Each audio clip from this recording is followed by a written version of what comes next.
Pichoq bor edi. Sopi nimani ichib turardi. Chiqib turardi.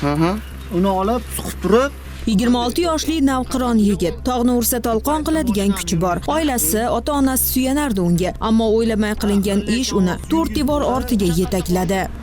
pichoq tipirchilaganda o'zi qo'lida pichog'i chiqqanimdan keyin ko'rdim. Pastda ekan.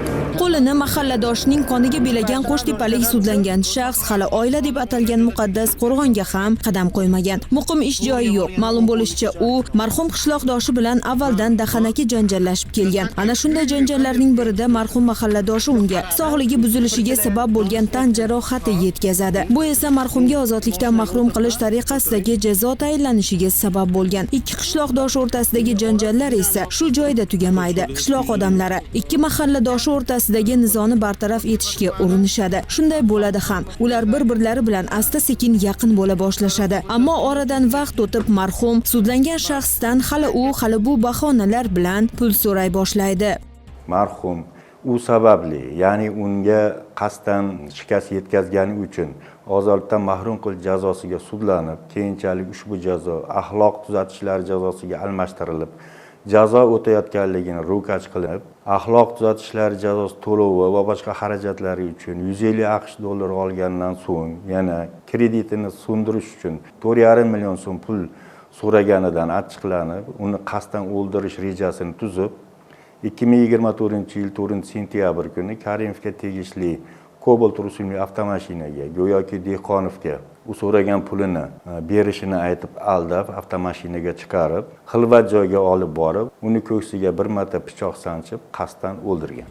Qo'lini boshqa bir inson qoniga belashdek, xato ishiga marhumning sen sabab, jazo o'tadim degan ta'na bilan hadeb, pul so'rayverishdek harakatini sabab qilib ko'rsatayotgan sudlangan shaxs yosh bola emasdi. Aqli raso, uning inson bolasini seskantiradigan jinoiy qilmishi haqida gapirishni o'zi og'ir, ammo aytamiz, ogohlik uchun.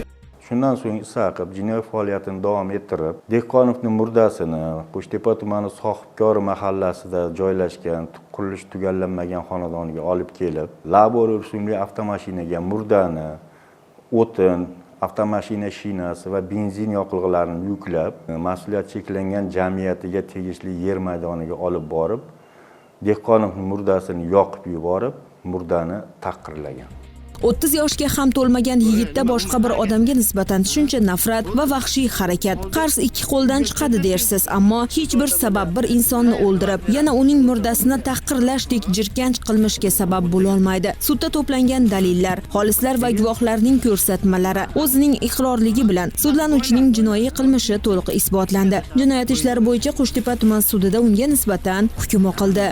Jinoiy ishlar bo'yicha Qo'shtepa tuman sudining 2025-yil 22-yanvardagi hukmiga ko'ra, O'zbekiston Respublikasi Jinoyat kodeksining 97-moddasi 1-qismi va 134-moddasi bilan ayilib topilib, uzil-kesil 15 yil muddatga ozodlikdan mahrum etildi. Holat haqida hech qanday xulosa aytmoqchi emasmiz, faqat farzand tarbiyasida hushyorlik hamisha va hamma vaqt muhim ekanini eslatmoqchimiz. Bolangizni kun kelib, sizga rahmat aytadigan inson bo'lishi uchun uning atrofidagi odamlar kim ekanidan boxabar bo'ling. Bu kun Maftuna Mamasziq va Abdulloh Rashidov, Farg'ona.